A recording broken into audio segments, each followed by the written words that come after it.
Hi hello నమస్తే welcome back to Suman TV. Jogulamba Gadwal జిల్లా తరూర్లో ఒక దారుణమైన ఘటన జరిగింది. ఫ్రిడ్జ్ పేలి అంటే షాప్లో ఉన్నటువంటి ఫ్రిడ్జ్ పేలి తల్లి కొడుకు అక్కడికక్కడే మృతి చెందారు. మరి మన ఇంట్లో ఉన్నటువంటి ఫ్రిడ్జ్ని మనము ఎక్కడ పెడుతున్నాం, ఎలా మెయింటైన్ చేస్తున్నాం, గోడకి ఫ్రిడ్జ్కి ఎంత డిస్టెన్స్ ఉంటుంది, ఎలా క్లీన్ చేస్తున్నాం. ఫ్రిడ్జ్ చాలా మంది ఖచ్చితంగా ఈ రోజుల్లోనే ఏంటండి ప్రతి ఒక్కరి ఇళ్లలో కూడా ఫ్రిడ్జ్ అనేది సర్వసాధారణం, ప్రతి ఒక్కరు కూడా మెయింటైన్ చేస్తూ ఉంటారు.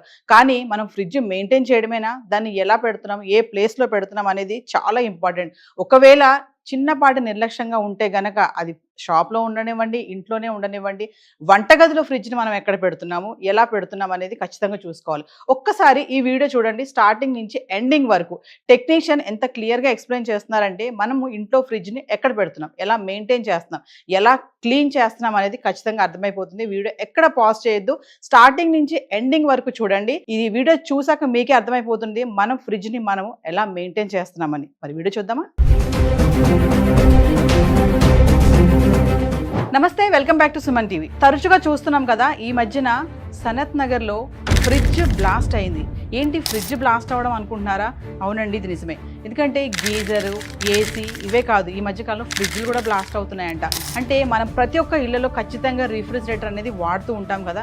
మన వస్తువులన్నీ కూడా మనం ఫ్రిడ్జ్లో పెట్టుకుంటూ ఉంటాము. కొన్ని పాలు, పెరుగు, ఇంకా చాలా చాలా చిన్న చిన్న వస్తువులు, కూరగాయలు ఇవన్నీ కూడా ఉంటాయి. మరి అసలు ఫ్రిడ్జ్ని ఎలా వాడుతున్నారు, ఎందుకు ఫ్రిడ్జ్లు పేలుతున్నాయి, అసలు పేలడానికి గల కారణాలు ఏంటి, మన ఫ్రిడ్జ్ని మనము ఎప్పటికెప్పుడు సర్వీస్ చేయించుకుంటున్నాం. చాలామంది ఇళ్లలో ఏంటంటే ఎప్పటి నుంచో వాడుతూనే ఉంటారు ఫ్రిడ్జ్, దాన్ని అసలు కేర్ తీసుకోరు, ఎలా ఉంది, పనిచేస్తుందా లేదని కూడా గమనించుకోరు. ఇంకొకటి ఏంటంటే నిండా పెట్టేస్తారు సామాన్లు దాంట్లో. అసలు అలా పెట్టడం ఎంతవరకు కరెక్ట్, మరి ఇవన్నీ కూడా మీకు తెలియాలి కదా. సో ఈరోజు నేను మీ అందరికీ కూడా ఫ్రిడ్జ్ డెమో చూపించడానికి అయితే వచ్చేసాను. ఏంటంటే ఫ్రిడ్జ్ని ఎలా వాడుతున్నాము, అసలు ఫ్రిడ్జ్లో మనం ఎలాంటి వస్తువులు పెట్టుకోవచ్చు, ఫ్రిడ్జ్ని అసలు ఎక్కడ పెట్టాలి, మరి ఎటైనా మనం వెళ్తున్నప్పుడు ఫ్రిడ్జ్ ఆఫ్ చేసుకుంటున్నామా, డోర్స్ ఓపెన్ చేసి పెడుతున్నామా లేదా, ఇవన్నీ కూడా మరింత సమాచారం అందించడానికి మనతో పాటు ఉన్నారు టెక్నీషియన్ మణికంఠ గారు. మరి సార్తో మాట్లాడదాము, జాగ్రత్తలు ఏంటి ఇవన్నీ కూడా తెలుసుకోండి. ఈ వీడియో ఎక్కడ పాజ్ చేయదు, స్టార్టింగ్ నుంచి ఎండింగ్ వరకు చూడండి. నమస్తే మణికంఠ గారు. నమస్తే మేడం.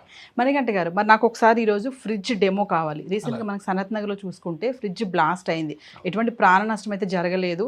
అక్కడ ఉన్నటువంటి ఆ బాబు ఎవరైతే ఉన్నాడో తెలివిగా దాన్ని వాళ్ళ మదర్కి ఇన్ఫార్మ్ చేయడం, బయటకు వచ్చేసేయడము, పెద్ద ప్రమాదం అయితే జరగలేదు. కానీ ఇప్పుడు చాలా మందికి భయం వేస్తుంది, ఫ్రిడ్జ్ కూడా పేలుతుందా అని చెప్పేసి. అంటే మామూలుగా ఫ్రిడ్జ్ సరిగా వాడకపోతే ఏమైనా ప్రమాదాలు అంటారు, కానీ పేలడం వరకు వెళ్తుందా అంటే మాకు ఒక్కసారి వివరంగా ఈరోజు ఫ్రిడ్జ్ ఎందుకు బ్లాస్ట్ అవుతుంది, ఫ్రిడ్జ్ని ఎలా వాడాలి, కొంచెం జాగ్రత్తలు ఒకసారి. అలాగే మేడం. రిఫ్రిజిరేటర్ పేలే సందర్భాలు చాలా తక్కువ మేడం, కానీ కాలిపోయిన సందర్భాలు అయితే చాలా ఉన్నాయి మేడం. ఎందుకంటే పవర్ షార్ట్ సర్క్యూట్ వల్ల ఫ్రిడ్జ్లు కాలిపోయిన సందర్భాలు చాలా ఉన్నాయి. అదేవిధంగా కంప్రెసర్ ఓవర్లోడ్ అయినప్పుడు కూడా ఇది ఎలక్ట్రికల్ పార్ట్స్ ఏదైతే ఉన్నాయో అవి షార్ట్ సర్క్యూట్ వల్ల కాలిపోవడం జరుగుతుంది. అయితే మణికంఠ గారు, ఇప్పుడు చాలా మందికి వచ్చినటువంటి డౌట్ ఏంటంటే ఫ్రిడ్జ్లు కూడా పేలుతున్నాయి అంటే ఎలాంటి జాగ్రత్తలు తీసుకోవాలి. మామూలుగా ఇంట్లో మనం ఫ్రిడ్జ్ పెట్టామనుకోండి, కొంతమంది వాల్కి క్లోజ్గా పెట్టేస్తారు, కొంతమంది డిస్టెన్స్ పెడతారు అక్కడ. కానీ మళ్ళీ కమింగ్ టు ఫ్రిడ్జ్ ఇన్సైడ్, ఇంకా లోపల చూసుకుంటే మనము అసలు ఫ్రిడ్జ్లో ఇప్పుడు లోపల ఎలాంటి వస్తువులు ఎలా పెట్టుకోవాలి ఏంటి, కొంతమంది నిండా పెట్టేస్తారు, ఇంకా అసలు ప్లేసే ఉండదన్నమాట. అలా పెట్టడం ఎంతవరకు కరెక్ట్, ఒక్కసారి మాకు అది. లేదు మేడం, ఈ ఫ్రిడ్జ్ వచ్చి వెనక కనీసం ఒక 6 ఇంచెస్ అయితే కూడా గ్యాప్ కంపల్సరీ ఉండాలి. ఎందుకంటే వెనక సైడ్ రేడియేటర్ ఉంటుంది, అది కూడా హీట్ అవ్వడం జరుగుతుంది. ఆ హీట్ అవ్వడం వల్ల హీటు ఎయిర్ తగిలి ఫ్రీ అయిపోవడం జరుగుతూ ఉండాలి. ఎయిర్ సర్క్యులేషన్ అనేది కంపల్సరీ కాబట్టి మినిమం 6 ఇంచెస్ గ్యాప్ అయితే కంపల్సరీ మెయింటైన్ చేయాలి. అదేవిధంగా ఫ్రిడ్జ్ మొత్తం నింపకూడదు. ఇక్కడ ఐస్ కట్టింది కదా అని ఫ్రీజర్ బాక్స్ అంటారు దీన్ని. ఫ్రీజర్ బాక్స్ని ఐస్ కట్టింది అంటే ఐస్ కడితే కనుక ఈ డీఫ్రాస్ట్ చేస్తే కనుక ఐస్ అంతా కరిగిపోవడం జరుగుతుంది. చాలామంది ఏంటంటే అది అయింది కదా అని చాకు పెట్టి స్పూన్ పెట్టి దాన్ని కొడతారు గట్టిగా, రాదు అది వాళ్ళకి. అలా చేయడం ఎంతవరకు కరెక్ట్ అంటారు? ఫ్రీజర్ బాక్స్ అంటారు దీన్ని. ఈ ఫ్రీజర్ బాక్స్ వచ్చి ఐస్ కట్టడం జరుగుతుంది. ఐస్ కట్టడం గురించి ఇక్కడ ఓన్లీ డీఫ్రాస్ట్ చేస్తే సరిపోతుంది. ఈ బటన్ ప్రెస్ చేస్తే దానికి అదే ఐస్ కరిగిన తర్వాత మళ్ళీ రిలీజ్ అయిపోయి మళ్ళీ రీవర్కింగ్ జరుగుద్ది. కానీ ఏం చేస్తారంటే ఈ ఐస్ అంతా పోవాలనే ఉద్దేశంలో స్క్రూ డ్రైవర్ కానీ నైఫ్ కానీ ఉపయోగించి ఈ ఐస్ని తీయడానికి ప్రయత్నం చేసినప్పుడు ఆటోమేటిక్గా కింద అల్యూమినియం లేయర్ చాలా పలసగా ఉంటుంది, అది కూడా పైపులతో నిండి ఉంటుంది అనమాట. గ్యాస్ సర్క్యులేషన్ అవుద్ది. ఇవి ఫ్రిడ్జ్లోని అట్మాస్ఫియర్ని కూల్ చేయడానికి రిఫ్రిజరెంట్ ఫిలప్ చేయడం జరుగుతుంది. ఆ రిఫ్రిజరెంట్ ఈ హోల్ పడటం ద్వారా బయటకు వచ్చేయడం జరుగుతుంది. ఆ రిఫ్రిజరెంట్ కూడా ఫ్లేమబుల్ అవ్వడం వల్ల షార్ట్ సర్క్యూట్ అయ్యి అది వంటగదిలో పెట్టడం వల్ల ఆల్మోస్ట్ ఏంటంటే ఫ్రిడ్జ్లు మ్యాక్సిమం వంటగదిలోనే ఉంటాయి మేడం. వంటగదిలో ఉండటం వల్ల ఎల్పిజి గ్యాసు ఈ విధంగా ఆటోమేటిక్గా చిన్న స్పార్క్స్ వచ్చినా కూడా ఫ్లేమబుల్ అవుతాయి. సో గ్యాస్ కూడా కిచెన్ లో ఉంటుంది కాబట్టి ప్రాబ్లం అవుతుంది. అవును మేడం. ఫ్రిడ్జ్ కానీ అదేవిధంగా ఎల్పిజి స్టవ్ గ్యాస్ సిలిండర్ కూడా దూరంగా ఉండడానికి మెయింటైన్ చేయాలి. అంటే కిచెన్ లో ఫ్రిడ్జ్ పెట్టొద్దు అంటారు, సేఫ్ కాదా? సేఫ్ కాదు మేడం. చాలా మంది అయితే కిచెన్ లోనే పెట్టుకుంటారు. ఆల్రెడీ ఇరుకుగా అంటే తీసుకోవడానికి కంఫర్ట్ గా ఉంటుంది కాబట్టి ఫ్రిడ్జ్ కిచెన్ లో పెడతారు, కానీ ఫ్రిడ్జ్ వచ్చి కొంచెం హాల్లో పెట్టుకోవడానికి ట్రై చేయాలి.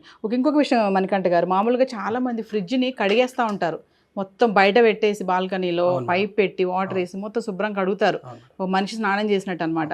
అది అసలు కరెక్టే అంటారా? లేదు మేడం, ఫ్రిడ్జ్ కడగకూడదు. ఓన్లీ ఫ్రిడ్జ్ ఆఫ్ చేసి ప్లగ్ తీసేసి ఏదన్నా మనం క్లీన్ చేసుకునే ఉద్దేశం ఉంటే తడిపట్టి పెట్టి తుడుచుకోవాలి, తర్వాత మళ్ళీ పొడి పట్టి పెట్టి తుడిచేసేయాలి, తర్వాత మళ్ళీ ఆన్ చేసుకోవాలి. కానీ రన్నింగ్లో ఉన్నప్పుడు కడగకూడదు, అదేవిధంగా తడిపడతో తొడవకూడదు కూడా.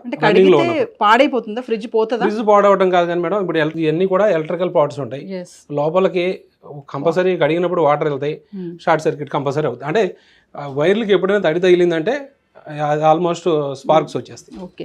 ఈ మధ్య కాలంలో ఫ్రిడ్జ్ లో చాలా మంది ఇప్పుడు వెజిటేబుల్స్ పెట్టుకుంటాం మనము, అంటే బాక్సెస్ పెడుతున్నారు, ప్లాస్టిక్ బాక్సెస్ లో పెట్టుకుంటున్నారు. ఇంతకుముందు ఏంటంటే కవర్స్ పెట్టేవాళ్ళు, మార్కెట్కి వెళ్ళినప్పుడు మనకు వాళ్ళు ఇస్తారు కదా పేపర్ బ్యాగ్స్ లాంటి, దాంట్లో డైరెక్ట్ పెట్టేస్తారు.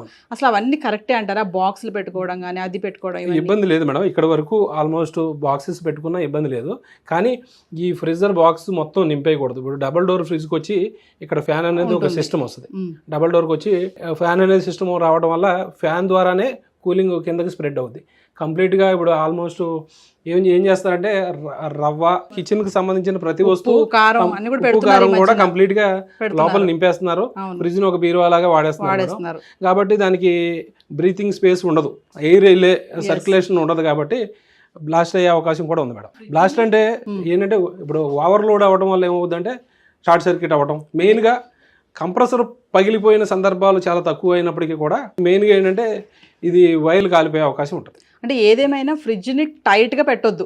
సామాన్లు డబుల్ డోర్ ఫ్రిడ్జ్ లో కంప్లీట్ హీటరే ఉంటుంది, లోపల హీటర్ ఉంటుంది, టైమర్ ఉంటుంది. ఎక్కువ కంప్లీట్ గా నింపేయడం వల్ల అవి ఏవి ఆన్ అవ్వకుండా అయిపోతాయి అనమాట. ఇంకోటి మనకంటగా చాలా మంది ఫ్రిడ్జ్ డోర్ ని అస్తమాటు వేస్తూ ఉంటారు, పిల్లలే కాదు పెద్దవాళ్ళు కూడా, చీటికి మాటికి ఆ వస్తువు అని ఈ వస్తువు అని. అది దానివల్ల ఏమవుతుందంటే మేడం, డోర్ తీస్తున్నాం అంటే కూలింగ్ బయటకు వెళ్ళిపోవడం జరుగుతుంది, ఎక్కువసేపు కంప్రెసర్ వర్కింగ్ చేయాల్సిన అవసరం ఉంటుంది, ఎక్కువ హీట్ అవ్వడం జరుగుతుంది. మెయిన్గా ఏంటంటే హీట్గా ఉన్న ప్లేస్లో ఫ్రిడ్జ్ని పెట్టకూడదు, అంటే కొంచెం అన్నా కనీసం గాలి ఆడే విధంగా ఉండాలి. అంటే ఇప్పుడు హాల్లో పెట్టుకోవాలంటున్నారు కదా మీరు, అంటే ఇప్పుడు ఇలా విండోస్ ఉన్న సైడ్లో పెట్టుకోవాలంటే పర్వాలేదు మేడం, హాల్లో కనీసం వెనక సైడ్ గ్యాప్ ఇస్తే ఇబ్బంది లేదు మేడం. సో మనకంటే గారు ఒక్కసారి మీరు కంప్రెసర్ అన్నారు కదా, నాకు ఒకసారి డెమో చూపించండి. కంప్రెసర్ వాల్ కి ఎంత డిస్టెన్స్ లో పెట్టుకోవాలి ఏంటి అనేది, అది పేలుతుంది అంటున్నారు, ఆ హీట్ అంటున్నారు కదా, ఒకసారి డెమో చూపించండి. మనకంటే గారు ఏంటి మరి ఫ్రిడ్జ్ మొత్తం వెనక్కి తిప్పేశారు? ఏం లేదు మేడం, కంప్రెసర్ గురించి చెప్పాల్సిన విషయం ఉంది. మేజర్ పార్ట్ రిఫ్రిజిరేటర్ లో మెయిన్ పార్ట్ కంప్రెసరే మేడం, కాబట్టి దాని గురించి తెలుసుకుందాం. ఇది వచ్చి కంప్రెసర్ మేడం. ఓకే. ఈ బ్లాక్ కలర్ ఏదైతే ఉందో ఫ్రిడ్జ్ యొక్క మోటార్ అనుకోవచ్చు, కంప్రెసర్ అనమాట. దీంట్లోనే గ్యాస్ నింపడం జరుగుతుంది మేడం. దీని ద్వారా గ్యాస్ నింపడం ద్వారా ఈ గ్యాస్ సర్క్యులేషన్ రేడియేటర్లో సర్క్యులేట్ అయ్యి లోపలికి గ్యాస్ వెళ్ళడం ద్వారా కూలింగ్ ఏర్పడుతుంది మేడం. ఎప్పుడైనా లీకేజ్ సమస్యలు ఏమైనా వస్తే కూడా, అంటే గ్యాస్ అయిపోవడం సమస్య ఎప్పుడైనా వస్తే ఫ్రిడ్జ్ని ఆపేసుకుని టెక్నీషియన్ పిలిపించాలి మేడం. లీకేజ్ అంటే అండి ఆటోమేటిక్ ఏదైనా అనుకోకుండా గ్యాస్ అయిపోవడం కూడా జరుగుద్ది. మాకెలా తెలుస్తుంది లీకేజ్? కూలింగ్ రాకపోతే కనుక ఫ్రిడ్జ్ని ఆపేసేసారు. ఫ్రిడ్జ్ని ఆపకుండా కంటిన్యూ రన్నింగ్ చేస్తే ఇబ్బంది అవుతుంది. మనకంటే గారు ఒకసారి చాలా వేడి వస్తూ ఉంటుంది ఆ గోడకి దీనికి గ్యాప్ లో, మనకు తెలుస్తుంది, హీట్ అబ్జర్వ్ చేయగలుగుతాం మనం. అలా ఎందుకు అంత హీట్? ఎందుకంటే ఇది హై ప్రెషర్ లో రన్ అవుతుంది madam. Compressor high pressure gas pump చేయడం వల్ల ఈ రేడియేటర్ అంతా హీట్ అవ్వడం జరుగుతుంది.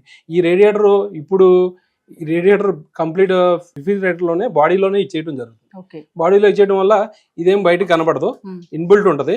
ఇది పట్టుకుంటే హీట్ అవ్వడం, షాక్ కొట్టినట్టు అనిపిస్తుంది కానీ షాక్ కాదు, ఓన్లీ హీట్ అవ్వడం జరుగుతుంది. అందువల్ల మెయిన్ గా స్పేస్ కంపల్సరీ అని చెప్పేది ఏంటంటే ఇటు సైడ్ అటు సైడ్ కూడా కనీసం 2-3 ఇంచెస్ అయితే మినిమం గ్యాప్ ఉండాలి. గ్యాప్ ఉండాలి. బ్యాక్ సైడ్ ఏంటంటే మోటార్ కంప్రెసర్ ఉంటది కాబట్టి ఓకే కంపల్సరీ 6 ఇంచెస్ గ్యాప్ అయితే మెయింటైన్ చేయాలి మేడం. ఓకే. అంటే ఇది వాల్ కి టచ్ అవ్వకూడదు. వాళ్ళకి టచ్ Compressor అవ్వకూడదు. అనేది 6 ఇంచెస్ గ్యాప్ గ్యాప్ ఉండాలి. 6 ఇంచెస్ గ్యాప్ ఉండాలి 6 compulsory. ఇంచెస్. మీరు ఇదేదో అన్నారు, ఇది క్లీన్ చేసుకోవచ్చు అండి దీన్ని?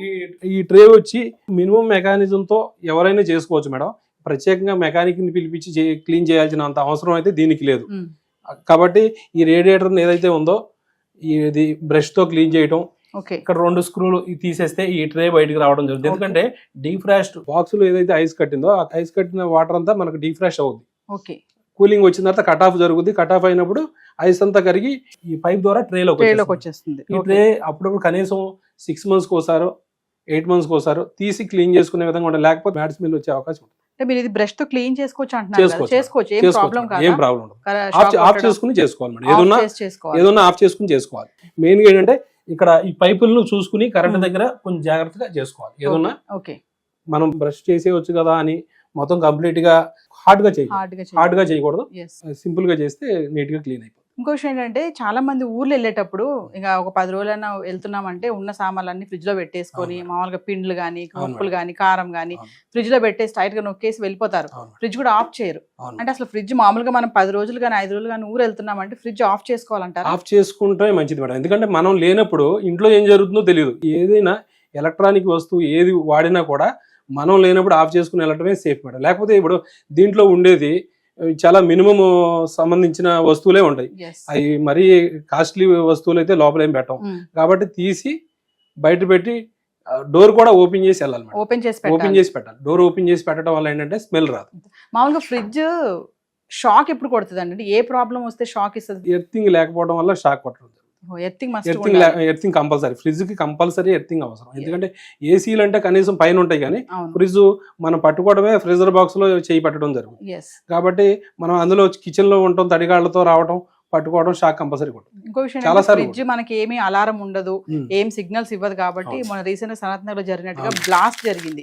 అంటే రేర్ గా ఫ్రిడ్జ్ బ్లాస్ట్ అవడం అంటే ఇప్పుడు మనం వినలేదు. సో ఇప్పుడు జరిగింది కాబట్టి చాలా మందికి భయం వేస్తుంది, ఫ్రిడ్జ్ కూడా పేలుతుందా అంటే ఇలా ఎలాంటి జాగ్రత్తలు తీసుకోవాలనేది. ఒక్కసారి ఫైనల్ గా మా వ్యూవర్స్ కి అంటే ఎలాంటి జాగ్రత్తలు తీసుకోవాలి ఒకసారి? ఫ్రిడ్జ్ బ్లాస్ట్ అయిన సందర్భాలు చాలా రేర్ అయినప్పటికీ కూడా ఒకసారి జరిగిందంటే అది జరిగే అవకాశం ఉంది. కాబట్టి కంపల్సరీ మనం ఫ్రిడ్జ్ను కూడా ఏ వస్తువులైనా జాగ్రత్తగానే మెయింటైన్ చేయాలి. ఏ ప్రాబ్లం ఉన్నా టెక్నీషియన్ పిలిపించి చేయించుకోవాలి. ఏది ఫ్రిడ్జ్లో ప్రాబ్లం ఉన్నప్పుడు. ఫ్రిడ్జ్ ప్రాబ్లం లేనప్పుడు ఏది వర్షాలు పడినప్పుడు కావచ్చు, అదేవిధంగా గాలివాన వచ్చినప్పుడు స్విచ్ ఆఫ్ చేసి ప్లగ్ తీసేసేయటం మంచిది. తర్వాత మళ్ళీ ఆన్ చేసుకోవచ్చు. అంతేగాని అలా పెట్టేయడం వల్ల ఏంటంటే పవర్ ఎక్కువ రావడం వల్ల కాలిపోయే సందర్భాలు ఉంటాయి. స్టెబిలైజర్ కూడా కంపల్సరీ రిక్వైర్డ్ ఉంటుంది కంపల్సరీ. మరొకసారి డిస్టెన్స్ ఎంత పెట్టాలంటున్నారు వాల్ కి ఫ్రిడ్జ్ కి? Refrigerator back side minimum 6 inches maintain చేయాలి గ్యాప్. మరి ఇంకొకటి అండి, ముఖ్యంగా ఏంటంటే ఫ్రిడ్జ్ ని కిచెన్ లో పెట్టొద్దు అని అంటున్నారు. నాకు ఇప్పుడు కొత్తగా అనిపిస్తుంది. చాలా మంది ఫ్రిడ్జ్ ని కిచెన్ లోనే పెడతారు. మరి దానివల్ల ఎల్పిజి గ్యాస్ ఉంటుంది కాబట్టి ప్రాబ్లం అంటున్నారు. అదొక్కసారి మా వ్యూవర్స్. స్పేస్ ఎక్కువ ఉంటే కిచెన్ లో పెట్టుకోవచ్చు మేడం. స్పేస్ ఇరికిచ్చి కంప్లీట్ గా ఫ్రిడ్జ్ ని టైట్ గా పెట్టకూడదు. స్పేస్ ఎక్కువ ఉంటే పర్వాలేదు. అది ఎల్పిజికి దీనికి మినిమం డిస్టెన్స్ కూడా ఉండాలి. అందువల్ల లేదు అంటే అవకాశం ఉంటే దూరంగా పెట్టడానికి ట్రై చేయాలి. మణికంఠ గారు ఒక్కసారి ప్లగ్ బాక్స్ గురించి మాట్లాడారు కదా, అది కూడా చెప్పండి. అదేదో మీరు వోల్టేజ్ చెప్తున్నారు కదా, అదొకసారి. ప్లగ్ బాక్స్ వచ్చి మల్టీ ప్లగ్స్ లో పెట్టకూడదు మేడం. దీనికంటూ సపరేట్ ప్లగ్ ని అరేంజ్ చేసుకుని పెట్టుకోవాలి. లేదంటే 4 రకాలుగా ఉన్న ప్లగ్లో పెట్టేసి ఏమవుతుందంటే వేరే వేరే లోడ్ వేయటం వల్ల ప్లగ్ బాక్స్ కాలిపోయే అవకాశం ఉంటుంది. ఫ్రిడ్జ్ ప్రాబ్లం వస్తుంది. డైరెక్ట్ మన బోర్డ్ కి పెట్టుకోవచ్చా? మామూలు స్టెబిలైజర్ పెట్టి పెట్టాలా ఫ్రిడ్జ్? స్టెబిలైజర్ ఉండటమే మంచిది మేడం. ఎందుకంటే ఇప్పుడు వచ్చేయన్ని ఇన్వర్టర్ సంబంధించిన ఫ్రిడ్జ్ లో వస్తుంది. పీసీబీ బోర్డు ఏంటంటే తొందరగా ఖరాబ్ అవ్వడం జరుగుతుంది. పవర్ ఎక్కువ తక్కువలో ఏదైనా వచ్చిందంటే అదే షార్ట్ సర్క్యూట్ అవుతుంది. కాబట్టి స్టెబిలైజర్ కంపల్సరీ పెట్టుకుంటేనే మంచిది మేడం. మామూలుగా పవర్ పోయినప్పుడు ఇన్వర్టర్ ఆన్ చేస్తారు కదా, ఇన్వర్టర్ అన్నారు కదా, ఫ్రిడ్జ్ కూడా ఆన్ చేసుకోవచ్చా? అది లేదు మేడం. అంటే ఇన్వర్టర్ వేరు, ఇన్వర్టర్ టెక్నాలజీ వేరు మేడం. ఇప్పుడు వచ్చే ఫ్రిడ్జ్లు అన్ని కూడా ఫ్రిడ్జ్లు కావచ్చు, ఏసీలు కావచ్చు, అన్ని ఇన్వర్టర్ టెక్నాలజీ మీద పీసీబీ బోర్డు మీద రన్ అవ్వడం జరుగుతుంది. థ్యాంక్ యూ మణికంఠ గారు. సో వ్యూవర్స్ చూసారు కదా, మరి మణికంఠ గారు చాలా క్లియర్గా ఎక్స్ప్లెయిన్ చేశారు. మరి మీరు కూడా ఫ్రిడ్జ్ని ఇలాగే వాడుతున్నారా? మరి రీసెంట్గా బ్లాస్ట్ జరిగింది, కొంచెం జాగ్రత్తలు తీసుకోండి. ఫ్రిడ్జ్ వాడేటప్పుడు ఎలా వాడుతున్నాము, మెయింటెనెన్స్ ఎలా చేస్తున్నాము. చెప్పారు కదా వాల్కి ఫ్రిడ్జ్కి 6 ఇంచెస్ గ్యాప్ అయితే ఖచ్చితంగా ఉండాలి. మరి క్లీనింగ్ కూడా చెప్పారు కదా, మొత్తం మనం శుభ్రంగా కడిగేయడం కాదు, నీట్గా క్లీన్ చేసుకోవాలి. ఒక క్లాత్ తీసుకొని ఇంకోటి టైట్గా పెట్టొద్దు ఫ్రిడ్జ్లో అని కూడా చెప్తున్నారు. మనం ఎక్కడికైనా ఊర్లో వెళ్ళినప్పుడు కూడా ఫ్రిడ్జ్ని ఆఫ్ చేసుకోవడం చాలా జాగ్రత్త, ఎందుకంటే ఆఫ్ చేసి డోర్ కూడా ఓపెన్ చేసి పెట్టాలని చెప్తున్నారు. మరి ఎంతమంది ఊర్లో వెళ్ళేటప్పుడు ఫ్రిడ్జ్ని ఆఫ్ చేస్తున్నారో మనకైతే తెలియదు. మరి ఇప్పుడు ఈ వీడియో చూస్తే ఖచ్చితంగా ఇది ఫాలో అవ్వండి. మరొక విషయం నేను కూడా కొత్తగా తెలుసుకున్నాను ఏంటంటే, మామూలుగా చాలా మంది ఫ్రిడ్జ్ని కిచెన్లోనే పెట్టుకుంటారు, ఎందుకంటే అనుకూలంగా ఉంటుంది, చేతికి దగ్గరలో ఉంటుంది, ఏమైనా తీసుకుని వాడుకోవచ్చు అనేసి. కానీ మణికంఠ గారు చెప్పేది ఏంటంటే మ్యాక్సిమము కిచెన్లో పెట్టకుండా హాల్లో పెట్టుకుంటే బాగుంటుంది, ఎందుకంటే ఎల్పిజి గ్యాస్ ఉంటుంది కాబట్టి ఎప్పుడైనా షార్ట్ సర్క్యూట్ అయినప్పుడు ప్రమాదం అనేది పెద్దగా జరగకుండా ఛాన్సెస్ ఉంటాయి. సో బయట పెట్టుకోండి, హాల్లో కానీ అట్లా చేసుకోండి అని చెప్తున్నారు. మీకు పెద్ద కిచెన్ ఉందనుకోండి, మీరు కిచెన్లోనే పెట్టుకోవచ్చు. ఒకవేళ చిన్న కిచెన్ ఉంటే మాత్రం బయట పెట్టుకోండి. మరి ఫ్రిడ్జ్ని కూడా ఎలా మెయింటైన్ చేయాలి, టాప్ టు బాటమ్ అన్నీ కూడా ఎక్స్ప్లెయిన్ చేసాం కూడా. ఇది వీడియో చేయడానికి గల కారణం కేవలం అవేర్నెస్ కోసమేనండి. మరి వీడియో ఎక్కడ పాజ్ చేయదు, స్టార్టింగ్ నుంచి ఎండింగ్ వరకు చూడండి. మరొక ఇంట్రెస్టింగ్ టాపిక్తో మళ్ళీ మేము ముందుంటాను. This is Naveena signing of.